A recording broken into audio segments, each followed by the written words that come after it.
Fala turminha, começando mais um Arrudeio. E ao meu lado, como vocês já sabem, essa autoridade de gente, doutora Vilma. Tudo bom, querida? Obrigado por estar aqui com a gente.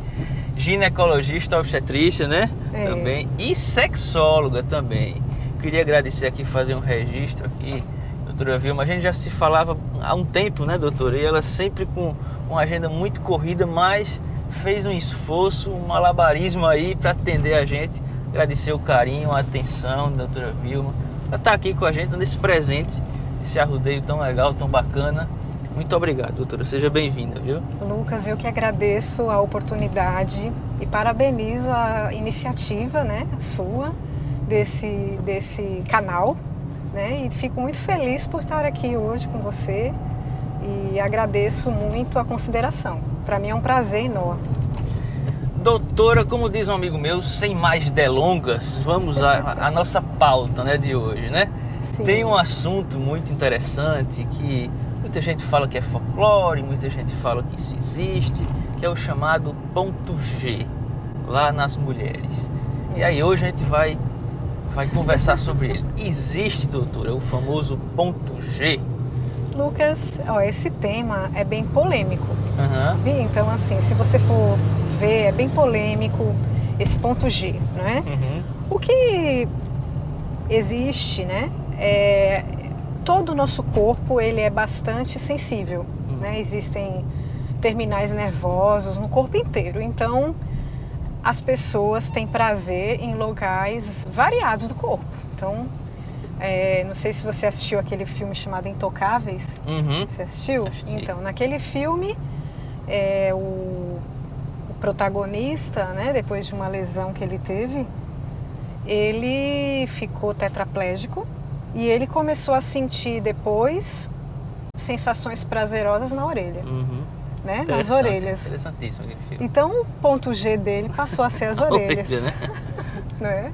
Então, o corpo todo é sensitivo, erotizável, dependendo do estímulo, dependendo das circunstâncias, do momento. Não existe um ponto específico, mas falando da vagina especificamente, eu trouxe até um modelinho pélvico aqui. Olha só. É aqui, né, Lucas? Fica à vontade, Então, que essa aqui câmera também? aqui também pega. Tá Pode certo. até virar pra cá pra pegar mais Tá. um pouquinho. Então já que eu sou ginecologista, né, trato de Que saúde da joia. mulher, Lucas, então eu trouxe aqui o modelo pélvico, que a gente teria uma representação aqui do útero, ovários, trompas e a vagina, não é? Que seria esse canal aqui que eu estou colocando o dedo. Então, o ponto G feminino, ele não existe um ponto específico, mas o local que tem maior sensibilidade seria essa região aqui, essa região superior, não é? E mais externa. Então, se você for considerar o colo, mais interno, né? O colo do útero, ele é mais interno. Então, se você for considerar esse ponto, ele seria mais externo na parte de cima da parede vaginal superior, né? Então, seria de cima, né? a parte de cima, mais para fora, né? Na entrada da vagina e não lá no fundo. Perfeito. Então, seria mais ou menos esse é o terço externo da vagina, seria mais ou menos esse local de maior sensibilidade. Entendi, doutora. É interessante, né? Porque isso é um assunto tão polêmico e, como a senhora mencionou bem esse filme, né? O dele foi lá para a orelha, né? É uma Isso. coisa muito interessante, né? Muito Vamos interessante. falar agora dos homens. Vamos puxar agora para os homens.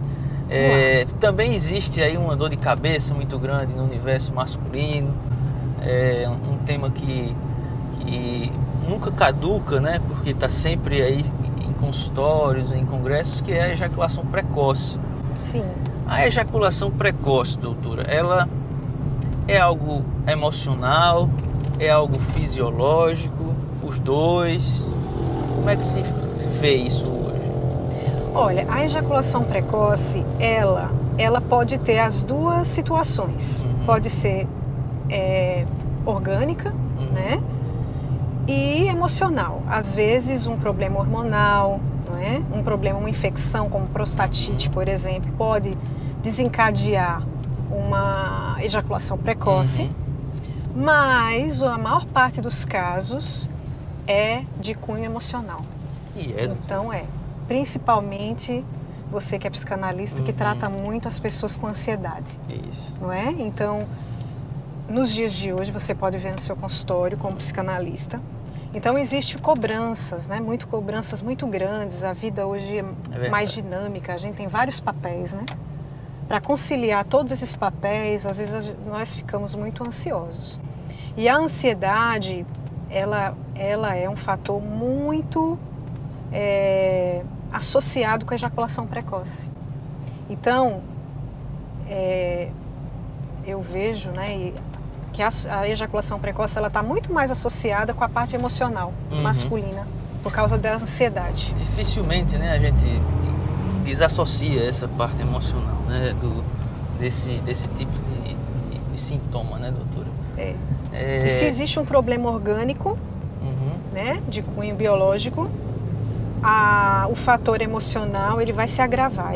Aí a pessoa vai ficar com aquele problema, vai ficar mais preocupado, mais ansioso, e aí a ejaculação precoce vai se agravar. Aparece aquele chamado caráter neurótico, né, também na hora, né, da relação que aconteceu uma vez, eu não vou conseguir mais nunca. Tem todo esse sentido, essas variáveis, né, doutora, para se tratar isso, né?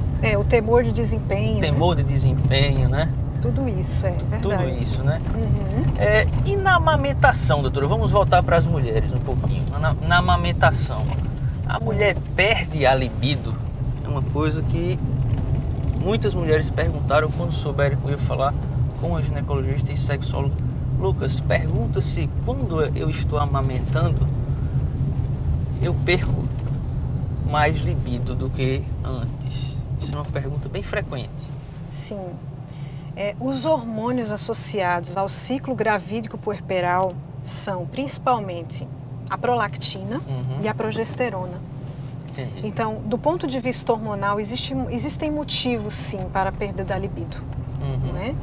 Porque, nesse momento, a mulher ela está muito ligada, né? De uma forma muito simbiótica ao bebê. E é uma ligação, né, muito forte, e a dependência da criança é muito grande, né? A mãe ela está ali muito disponível para a criança.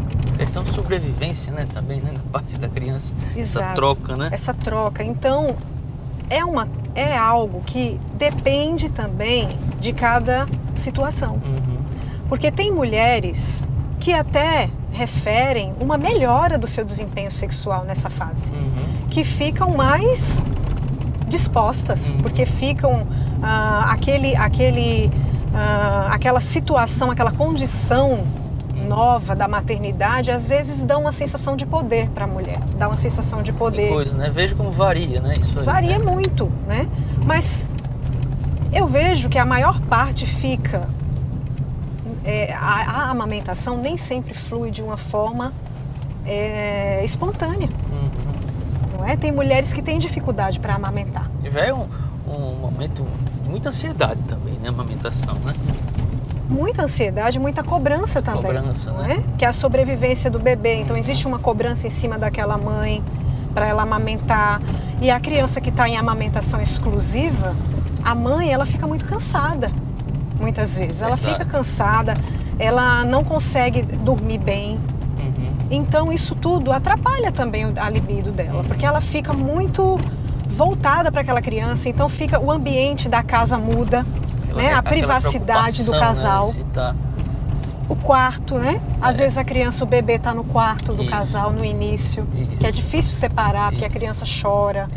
Então é uma mudança muito brusca na vida da mulher, que às vezes, juntando com esse fator hormonal, que já é a prolactina e a progesterona, são hormônios inibidores da libido.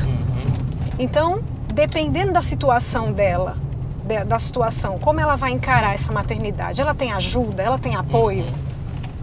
Né? Porque depende também se ela tem um ciclo, se ela tem um ciclo de apoio, não é? Uma rede de apoio. Como é que está essa casa? Ela tem uma rede de apoio? Ela consegue dormir? Como é que está esse relacionamento também, né? Conjugal? Tudo isso vai poder influenciar nessa libido. Mas é muito comum perder a libido sim nessa fase. Entendi, doutora. E volta depois, né? Normalmente, né? Sim, volta depois, né?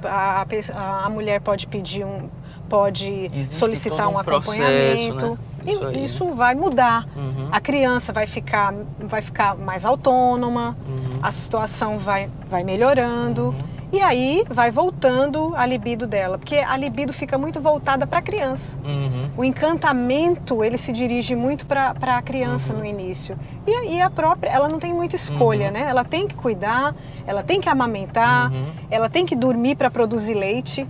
Diferente do homem, né, do pai, né, da criança, né, que não tem essas preocupações todas. Pois né? é, o pai ele vai ficar exatamente, só que precisa haver esse momento da maternidade é um momento muito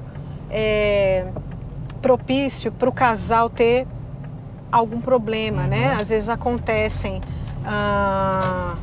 separações nessa fase por falta de entendimento um do outro, nas É. situações também, né? E é bom fazer uma terapia de casal, porque para justamente saber que isso vai passar. Entendi. Perfeito. Doutora, tem um tema também que eu tenho percebido casos aparecendo, tanto né, em consultório, como também a gente vê na mídia, é sobre vaginismo, sobre esse termo. E muita gente não sabe o que é, e às vezes sofre com isso. O que seria, doutora, o vaginismo? O vaginismo é um transtorno doloroso, não é? Feminino. Então, o que que significa? Então, é uma contração involuntária da musculatura do terço inferior da musculatura vaginal. Então, a vagina, né, como eu tinha mostrado aqui, ela é envolta por músculos. Então, a vagina, ela tem a musculatura dela, ela é, na verdade, um canal virtual. Porque você só consegue abrir esse canal se for introduzido algo. Mas este canal vaginal, ele é envolto por músculos, né? Uma musculatura. E essa musculatura, ela tem que relaxar para poder ter, por exemplo, o ato sexual com a penetração. Então, tem mulheres que têm essa musculatura, ela não consegue relaxar. Então, não tem abertura. Não tem abertura, né? Por quê? Por causa de algum medo, não é? Então, o vaginismo é uma dor, a tentativa de uma penetração por causa dessa musculatura que não relaxa, não é? E aí ela tem um fechamento involuntário dessa musculatura. Nossa. Causado por algum medo, né? Então essa pessoa, essa mulher, ela tem que pensar, né? Tem que ver o que geralmente ela pode descobrir isso no exame ginecológico. Por exemplo, ela vai fazer a prevenção ou o Papa Nicolau, né? Já aí dá para descobrir, né, doutor? Já dá para descobrir. Vai colocar o espéculo vaginal para fazer o exame e ela não consegue, porque tem essa musculatura não relaxa, não é? Ou então quando ela vai ter a tentativa de uma primeira relação sexual, aí não consegue a penetração, porque essa musculatura não relaxa, não é? Então essa contração muscular involuntária, independentemente do desejo dela, tem que ser vista a causa. Se foi alguma coisa, porque ela tem, geralmente é proveniente de algum medo que ela tem, ou por exemplo, pode ser algo como um abuso sexual que ela sofreu, pode ser algum problema orgânico também, né? Ela pode estar também com alguma infecção, ou então algum medo que ela já ouviu alguma coisa, ela teve uma educação muito castradora do ponto de vista sexual, então ela se sente culpada, né? Aquilo ali, mesmo podendo agora, né, já fica na cabeça que é errado, né? Isso, né? A busca é bem mais profunda, né, doutor? Bem mais profunda. Então ela tem que descobrir qual a causa desse vaginismo, né? Por que ela está com esse medo? O que ela está pensando, não é? Às vezes também, eu já encontrei no consultório, uma mulher, por exemplo, com uma ideia errônea da sua anatomia. Por exemplo, foi fazer um exame ginecológico, aí o ginecologista diz: nossa, que você tem uma deformação. Ela tem uma ideia errada da vulva dela. né? Às Isso vezes acaba existem... com a mulher, né? Exato. Então ela fica com autoestima. Ela fica com autoestima baixa e ela fica com um imaginário. Ela fica com uma imagem corporal que muitas vezes não é aquela imagem que corresponde à realidade. E às vezes ela nem se olha para saber se é. Ela confia no que aquela pessoa falou. Sabe? Então eu Toma já aquilo encontrei. como lei, né? Toma aquilo como lei. Né? Então isso faz com que ela tenha uma inibição desse, né? E aí esse músculo vai contrair porque ela tem algum trauma, algum medo. E aí ela não consegue ter uma penetração. O tratamento disso é ginecologista, né, doutora? Ela tem sexóloga, um terapeuta, quem sabe também, né? uma fisioterapia. Fisioterapia, né? A fisioterapia atua muito bem nesses casos, né? Porque aí existem os exercícios, existem aparelhos de biofeedback que ela vai aprender a controlar essa musculatura, relaxar essa musculatura. E a terapia, né? A psicoterapia, né? Várias modalidades. Tem a terapia cognitivo-comportamental, tem a psicanálise, né? Como é o caso do seu consultório. Então depende da necessidade. Mas ela vai precisar falar disso para ela poder entender o que se passa com ela, significar aquilo, né? E se autoconhecer, porque aí é um processo de autoconhecimento. O que levou, né? Como você falou, ressignificar. Não é? Ressignificar o quê? Aí ela vai ter que conhecer o que aconteceu com ela, né? Perfeito, doutora. Existe uma crescente hoje em dia também das sex shop, né? Cada vez mais a gente vai olhando e vai se tornando uma coisa até comum hoje em dia, né? Sex shop, a gente olhar um prédio, outro. Até que ponto, doutora, os brinquedos sexuais uma coisa boa na vida de um casal e uma coisa ruim? Os brinquedos, né? Então, existe realmente, né, uma proliferação dos sex shops, porque também existe uma erotização, não é? E nós temos que perceber para que lado, né? Doutora, parou que quase que eu mato aqui um monte de motoqueiro, né, minha gente? Não, já foi. Já foi. Pode continuar. Desculpa pelo surto. Faz parte do processo de estarmos em movimento, não é verdade? Vamos lá. Então veja. Isso vai depender muito da cultura daquele casal. Né? Hoje em dia, antigamente, esses brinquedos sexuais, eles eram usados muito solitariamente. Então as pessoas usavam o sexo solitário, usavam um brinquedo desse para poder ter prazer, né? Mas cada vez mais isso está sendo utilizado entre os casais. Vai depender da abertura que esse casal tem. Eu acho que tem o ponto positivo, a rotina, né? Então, assim, os relacionamentos de longa duração. Então, às vezes, existe uma rotina que desestimula um pouco a libido, né? Então essa rotina, né, às vezes fica, o sexo ele começa a ficar, tem aquela música da Rita Lee chamada Amor e Sexo, não é? Que ela fala que amor é bossa nova e sexo é carnaval. Isso. Então eu acho que existe um pouco isso. É bem por aí, né? Não é bem por aí? Quando você já está num relacionamento muito duradouro, às vezes é necessário mudar a rotina. E aí eu já digo também, até mesmo para aquele casal que tem filho, como a gente estava falando, na época da amamentação, na época que tem criança em casa. Sim. Às vezes o casal precisa sair, precisa se reinventar para poder conseguir namorar, para conseguir aquele encantamento de volta, né? Então os brinquedos sexuais, ao meu ver, eles servem para isso, para poder diminuir essa rotina, para poder incentivar esse casal. E vai depender do gosto do casal, porque também né, cada um vai ver o que gosta. E também, no caso da mulher, né, os brinquedos sexuais, como por exemplo os vibradores, eles ajudam muito no autoconhecimento feminino. Entendi. Muito, Lucas. Por exemplo, a mulher às vezes só descobre como é o seu orgasmo, às vezes com a ajuda de um vibrador, por exemplo. Isso pode ajudar até mesmo na relação entre o casal, sabe? Para potencializar o desejo, para potencializar o orgasmo. Então esses brinquedos, eles podem ser utilizados tem também, por exemplo, casos de bolinhas que tem várias coisas, né? Nesse sex shop também tem que ver Isso. o que poderia ser bom, né? Por exemplo, tem umas bolinhas, uns sachêzinhos que liberam uma substância na vagina, por exemplo, que dá uma sensação de frescor, ou fica quentinho, ou fica geladinho. Às vezes tem mulheres que têm alergia. Eita, aí acaba sendo mal pra ela. Isso. Então, depende, não é? Depende. Eu acho que depende do casal, né? Tem pessoas que têm mais abertura, que têm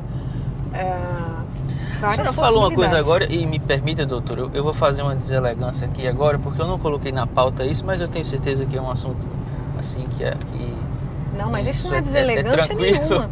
É criatividade, né? Mas, que a gente vai fluindo. Mas a senhora falou, o sexo muda de acordo, né, com o tempo de relacionamento. E o sexo na terceira idade, ele é diferente, né, daquele sexo do adolescente, né, da relação sexual. E passa muito por isso também, né? Essa autocobrança, muito do homem também, né, da mulher.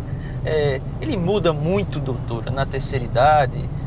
Dá para aproveitar bem na terceira idade o sexo? Também vai depender do objetivo de cada um, não é? Porque dá para aproveitar, sim, não é?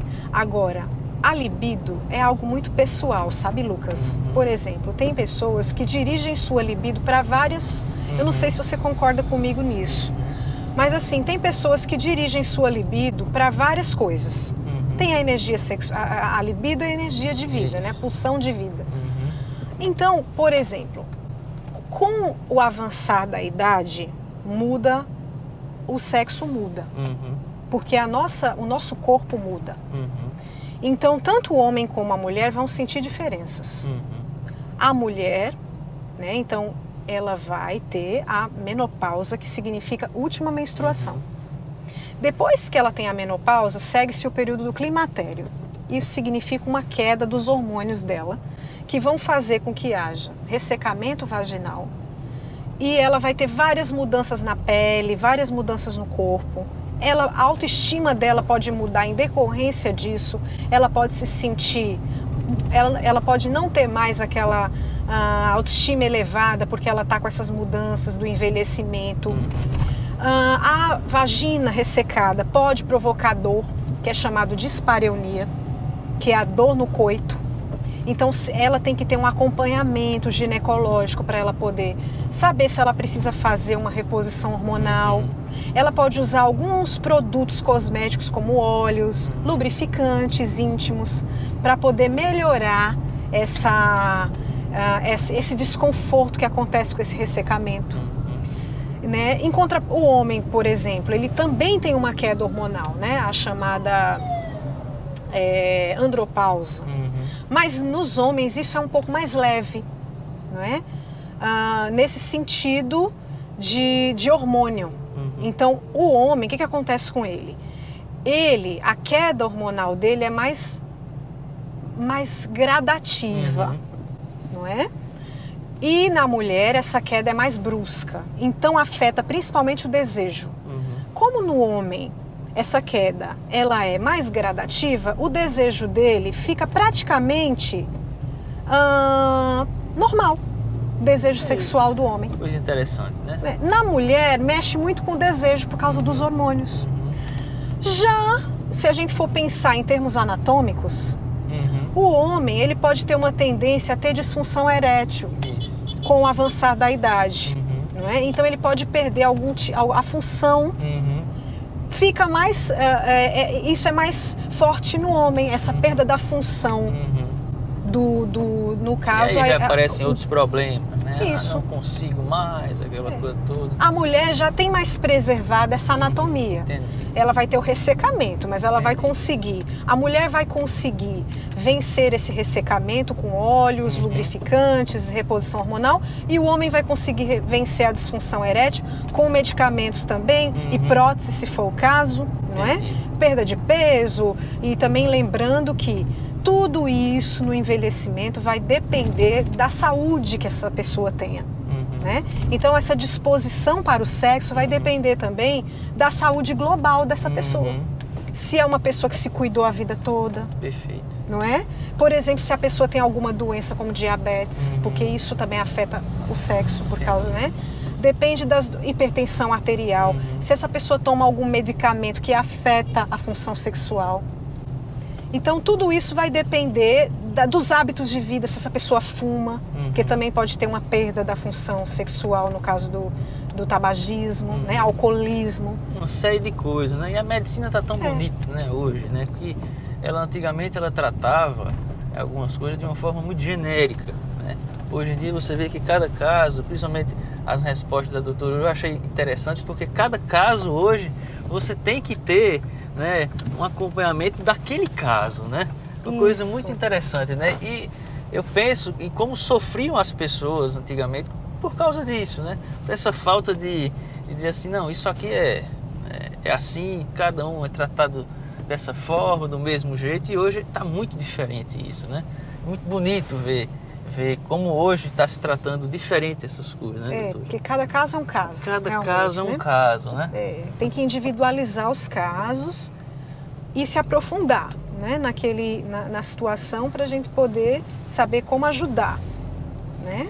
Perfeito, doutor. Eu queria agradecer aqui a doutora Vilma por... E lembrando da alimentação também, não é? Alimentação, né? Lucas? Porque a alimentação, se a gente tiver uma boa alimentação, o combustível que a gente ingere, ele vai ser o que vai formar nossas células, nossos hormônios de boa qualidade. Depende do combustível também. Não se cuida só na terceira idade, né, doutor? Então tem que cuidar do corpo e da mente, né? Lá no seu consultório mente, né? Também de psicanálise. É verdade.